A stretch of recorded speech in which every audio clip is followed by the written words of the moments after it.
No, we're not talking about ice cream, but we do have a scoop and we do have a double dip. Mike Fisher reporting from Frisco, home of your Dallas Cowboys, where we've got an exclusive for you. And then we've got an old pat on the back of ourselves. Don't break your arm, Fish.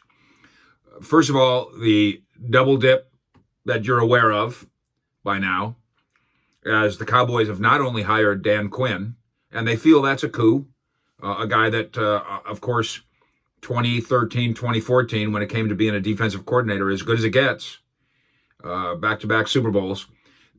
He didn't build that defense, by the way. Gus Bradley before him kind of did. But he was certainly a key part of it and the overseer of the number one defense in football for 2 years. There is no argument about what Dan Quinn can do as a defensive coordinator. You can make some argument over his relative success as a head coach, but he didn't have the Atlanta Falcons in the Super Bowl.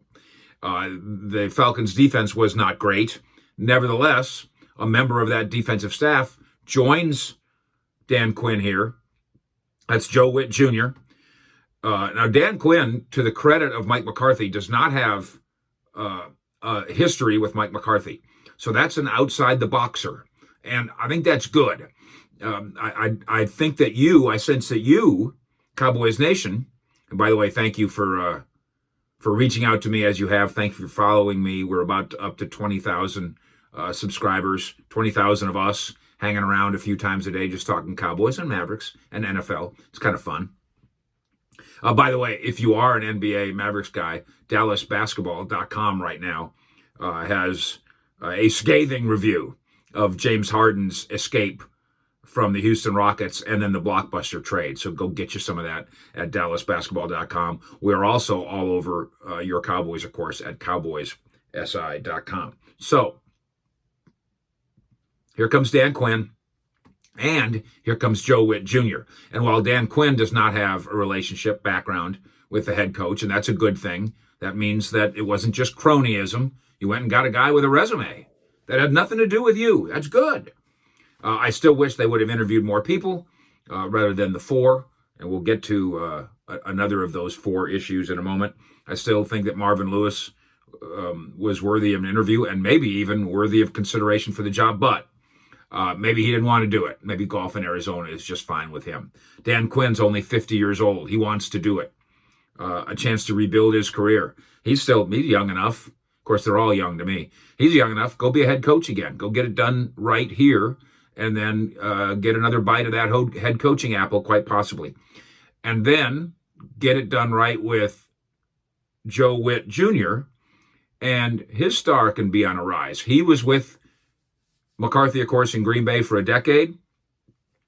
McCarthy tried to hire him here, or almost hired him here last year as the defensive coordinator instead of Mike Nolan. Exclusive. You only heard that one here. And you know what? Given the fact that the Mike Nolan thing did not work, maybe that would have been fine. But Joe Witt has never run his own defense in the NFL, and now coming to the Cowboys, after being the passing game coordinator in Atlanta and the secondary coach, he'll have that same job here, that same title here. Atlanta let him out of a contract. They didn't have to do that. I think that's a sign. I think that Raheem Morris is not getting that job, because had Raheem Morris got that job, he would have surely wanted to retain Joe Witt Jr. And keep him on his defensive staff. That means they're going in another direction, I think, in Atlanta, which means the new head coach wasn't going to necessarily keep Joe Witt. So, Joe, you're free to go.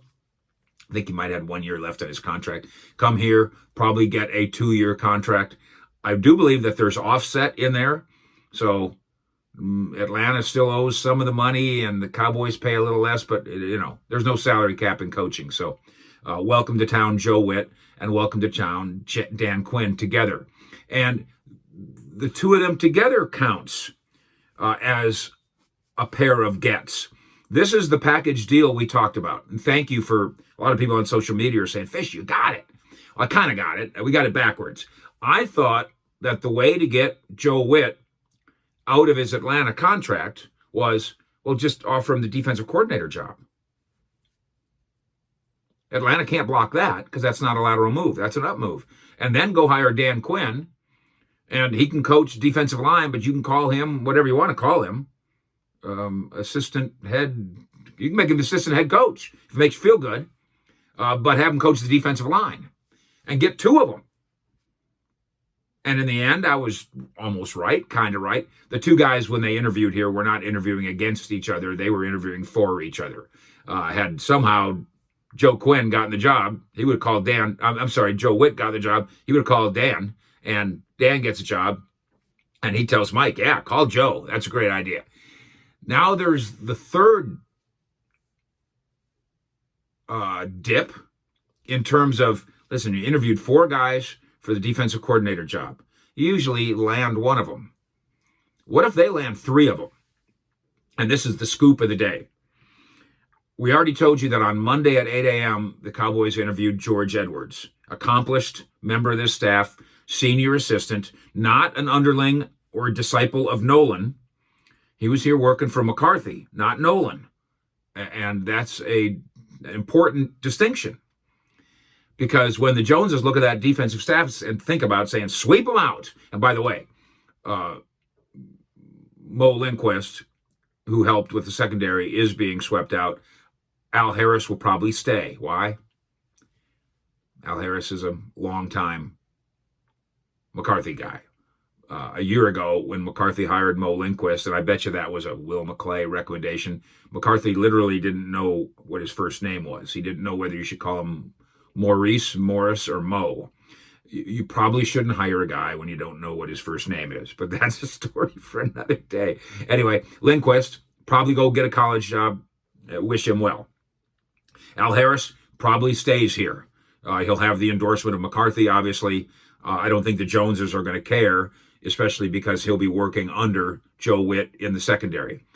And then what if you can keep George Edwards? And here's the scoop. In addition to the 8 a.m. Monday interview session, which Mike McCarthy ran, but somebody else in the front office was involved in, now the Joneses have met with George Edwards again to reemphasize, hey, we would like you here in some capacity. Would you like to be here in some capacity?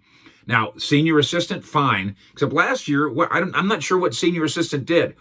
If this was a bad coaching staff, a bad teaching staff, and a lot of people have told us since week 3 that that's the case. That's a tough, mean, rough thing to say about an NFL coach, but that was what the pupils thought. Nice guys. We're not learning anything. We're not learning what they're not communicating what it is they want. We're confused. And we tried to report that at the time. Jane Slater did a great job reporting that at the time. I guess I wish George Edwards would have helped more last year, but maybe Mike Nolan had what he had what he wanted. George Edwards has been a defensive coordinator in the NFL. He was once with Dan Quinn. They worked together with the Dolphins. And, of course, as you may remember, he was once a Cowboy assistant coach under Dave Campo. And what did he coach? He coached linebackers. Well, I'll be darned. I know Scott McCurley is on this staff, and I know that he's McCarthy's guy. And by the way, I there's part of me that I hate fiddling with these guys' lives. These are real guys with wives and kids and jobs and mortgages and all the rest. I take no joy in this. Listen, the Jim Tomsula story about his dismissal and departure, I'm going to tell you about it, but I really want to talk to Tomsula first, because it's a very emotionally charged story, and I want to get it right, but I almost want to get permission from him to tell it. So I take no pleasure in saying, McCurley, get out of here. No. Lindquist, you're out.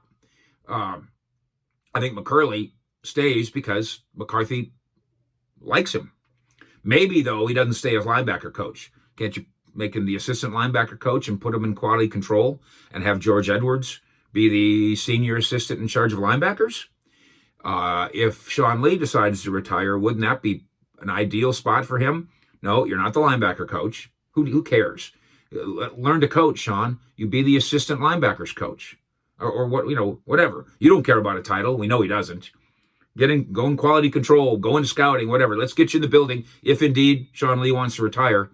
And if these things play out, then you interviewed 4 guys. One of them, Jason Simmons, was interviewed just as a backup plan to Witt.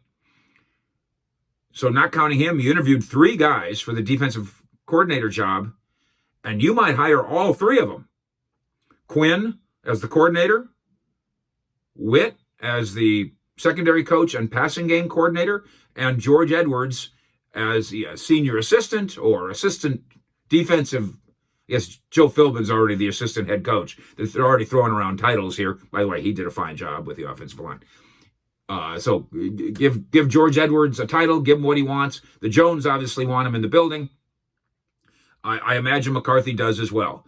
That would be a double dip and a scoop if you are able to hire Quinn, who the head coach was not friends with, Witt, who the head coach thought was capable of being a coordinator, and George Edwards, in some capacity, lower than he's used to, who is capable of being a coordinator. Now, go win 10 games, and then we'll be able to say, yep, I told you, what a great staff. But on paper, what a great staff that would be. Fish, out.